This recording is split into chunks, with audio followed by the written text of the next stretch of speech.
Welcome to the Pod-Key summary of Michael Vick. Michael Vick's story still pulls people in because it holds a lot of American sports in one life. Escape, brilliance, collapse, money, punishment, comeback, and the complicated question of what redemption is supposed to look like. He changed football. He also did real harm, and neither part cancels out the other. And now, with Vick in a second act as a coach, that whole arc feels worth looking at in full. Vick grew up in Ridley Circle public housing in Newport News, where daily life included violence, drug dealing, and shootings. In that world, fishing and sports weren't hobbies in some casual sense. They were escape routes. His parents were working demanding jobs, and he also had people around him who helped point him somewhere else. His father, Coach Tommy Raymond, and his cousin Aaron Brooks all helped steer him toward football and toward college. That path led to a scholarship at Virginia Tech, and then quickly to the NFL. One of the most telling details from that early rise is what he did with his first NFL money.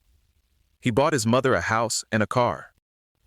It's a very familiar sports dream, but in Vick's case, it wasn't some polished myth. It was direct mobility, straight from the projects to a level of security his family hadn't had. At Virginia Tech in 1999, Vick looked like the future arriving early. He led the NCAA in passing efficiency, with a freshman record 180.4 rating, won the Archie Griffin Award, and took the Hokies to an 11-0 regular season and the national title game. What made him different wasn't just that he could run. It was the scale of it. He reportedly ran a 4.33 40, which is still absurd to say out loud for a quarterback. He became the first African-American quarterback drafted first overall in the NFL, and once he got to the league, he expanded what people thought the position could be. Not in theory, not in some scouting room whiteboard exercise on the field. He finished with 6,109 rushing yards and a record 7.0 yards per carry among qualifying quarterbacks. And then there's 2006, which still sounds a little unreal. He became the first NFL quarterback to rush for more than 1,000 yards, while Warrick Dunn also went over 1,000 in the same backfield. A lot of today's dual-threat quarterback world makes more sense, if you remember how disruptive Vick looked at the time. Defenses weren't just dealing with a mobile quarterback, they were dealing with a player who changed the geometry of the game. Then came the collapse, and it wasn't the kind sports fans can wave away with a bad season or a messy contract dispute. The Bad News Kennels investigation exposed an interstate dogfighting operation involving gambling, abuse, and the killing of dogs. Vick pleaded guilty to federal charges. He admitted financing the operation and participating in the killings of 6 to 8 dogs, and he received a 23-month federal sentence along with a separate suspended state sentence.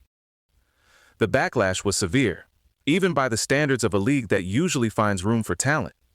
The NFL suspended him indefinitely. The Falcons went after nearly $20 million in bonus money. Later, when teams considered him or signed him, they dealt with fan protests and organized animal rights opposition. That became the permanent tension in his public life. No matter what he did next in football, this stayed attached to his name, and people never fully agreed on what a second chance should require. What's easy to forget is that Vick's downfall wasn't only legal and professional, it was financial in a pretty dramatic way. He reportedly earned about $25.4 million in 2006, but by 2010, he was nearly $19 million in debt. Overspending, lawsuits, bad investments, and advisors who allegedly mishandled his money all piled up. His 2008 Chapter 11 filing listed debts somewhere between $10 million and $50 million. One detail that says a lot is that he was spending roughly $30,000 a month supporting family and friends. A bankruptcy judge rejected his first plan because it leaned on the uncertain idea of an NFL comeback and told him, very plainly, that he could not be everything to everybody. The approved reorganization forced about $9 million in asset liquidation and years of repayment under strict limits on living expenses. It's one of those cautionary stories that goes beyond celebrity gossip. Sudden wealth, loyalty, pressure, bad advice, and no boundaries can wreck a fortune fast. After prison, Vick's return with Philadelphia became one of the most visible comebacks the NFL has seen. He started as Donovan McNabb's backup, then took over in 2010 and looked revived. That season, he threw for 3,018 yards and 21 touchdowns, ran for 676 yards and 9 more scores, made the Pro Bowl, won Comeback Player of the Year, and finished just behind Tom Brady in the MVP race. There were signature moments, too. The 6-touchdown game against Washington, the late rally against the Giants that ended with Deshaun Jackson's walk-off punt return, one of those endings that still feels like somebody made it up after too much coffee. Still, the comeback had limits. Injuries and inconsistent play caught up with him. Nick Foles eventually moved ahead of him in Philadelphia, and Vick finished his career in backup roles with the Jets and Steelers before retiring in 2017. After retirement, Vick moved toward coaching and media. He interned with Andy Reid and the Chiefs in 2017, worked as a Fox Sports NFL analyst, and later joined the Atlanta Legends in the short-lived Alliance of American Football. He said coaching appealed to him because talking football brought back the excitement of playing, but also because it gave him a chance to make a difference and give back. That's a different kind of ambition than trying to outrun a defense. In December 2024, he became head coach at Norfolk State. The first season was rough. Norfolk State finished 1-11, including a 10-game losing streak. And honestly, that part makes sense too. Being a transcendent athlete does not automatically turn into being a program builder. Coaching asks for patience, structure, and a whole different kind of stamina. Vick's legacy is powerful because it resists tidy packaging. He was a path-breaking quarterback and a cultural force.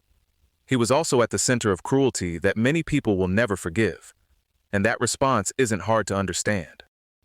His life in football now sits in that uneasy space where achievement, remorse, restitution, and later conduct all matter, but they don't produce one clean verdict.